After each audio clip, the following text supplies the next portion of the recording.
ജനങ്ങളോട് റിക്വസ്റ്റ് ചെയ്യാൻ പറയുക, നിങ്ങൾ ഈ കണ്ട ലോകത്ത് പോക്സോ കേസ് എന്ന് പറയുന്ന സാധനങ്ങളും ഇല്ലീഗലായിട്ട് നടക്കുന്ന കാര്യങ്ങളും മറച്ചു വെച്ചിട്ട് അതൊക്കെ വച്ചിട്ട് വേറെങ്കിലും പെണ്ണുങ്ങൾ എങ്ങനെയെങ്കിലും പോകുന്ന അത് പിടിച്ചത് അറിയാതെ ഞാനും ഈ നാട്ടിലൊരു ജനമായതുകൊണ്ട് ഇതിന് റിപ്ലൈ തരാം എന്നാണ് തോന്നുന്നത്. ചേച്ചിയുടെ അവിഹിതം പൊക്കിയ സമയത്ത് ആ അവിഹിതത്തിന് മര്യാദയ്ക്ക് ഒരു ക്ലാരിറ്റി കൊടുത്തിരുന്നെങ്കിൽ ഈ പോക്സോ ഡ്രഗ് കേസ് ഒന്നും ഇവിടെ വരില്ല. പകരം അതിനെ മറയ്ക്കാൻ വേണ്ടിയിട്ട് ആദ്യം ഡ്രഗ് കൊണ്ടുവച്ചു, അതിനുശേഷം പോക്സോ കൊണ്ടുവച്ചത് ചേച്ചി തന്നെയാണ്. പിന്നെ എൻ്റെ യൂട്യൂബ് ചാനൽ നോക്കുന്ന ആൾക്കാർക്ക് അറിയാം, ഞാനൊരു ഡി അഡിക്ഷൻ സെൻറ്ററിൽ കൗൺസിലറായിട്ട് വർക്ക് ചെയ്യാൻ തുടങ്ങിയിട്ട് 4.5 വർഷമായി.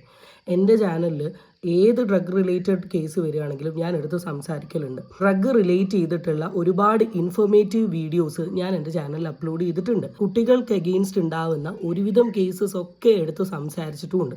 ഇപ്പോൾ ലാസ്റ്റ് ടൈം ഞാൻ സംസാരിച്ച 1.5 വയസ്സുകാരൻ്റെ ആ ഒരു ടോപ്പിക്ക്, അതൊക്കെയെന്ന് വെച്ചാൽ ആഡ് സൂട്ടബിലിറ്റി അടിച്ചതാണ്. എല്ലാ വിഷയങ്ങളും നമ്മൾ സംസാരിക്കുന്നുണ്ട്. അതെന്തുകൊണ്ടാണ് ചേച്ചി കാണാണ്ട് പോയേ? പിന്നെ അവിഹിതം എന്ന് പറയുന്നത് സൊസൈറ്റിക്ക് കൊടുക്കുന്നത് വളരെ ബാഡായിട്ടുള്ളൊരു മെസ്സേജാണ്. അവിഹിതം കണ്ട് വളരുന്ന കുട്ടികൾക്ക് കൊടുക്കുന്ന ഒരു ബാഡ് പാരൻറ്റിംഗ് ആണ്. അവിഹിതം കാരണം കുട്ടിക്ക് കുറേ മാനസികമായ പ്രശ്നങ്ങൾ ഉണ്ടാകുന്നുണ്ട്.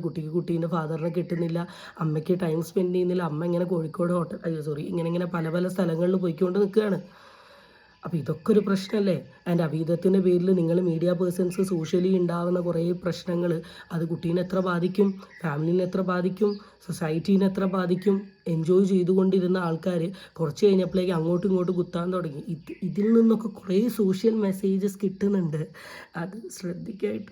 ഇത്രയും പറഞ്ഞതുകൊണ്ട് ഒരു കാര്യം ചോദിച്ചോട്ടെ, കുറേ കാലമായല്ലോ ഫിറോസ്ക്ക് പോക്സോ ചെയ്തിട്ട്, കുറേ കാലമായല്ലോ സുഹൃത്തായ ദിയാസന MDMA യൂസ് ചെയ്യുന്ന കണ്ട്. അന്നൊന്നും ഇല്ലാത്ത ഈ ഒരു ധർമ്മം ഇപ്പം എവിടുന്നാ പൊട്ടി മുളച്ചേ?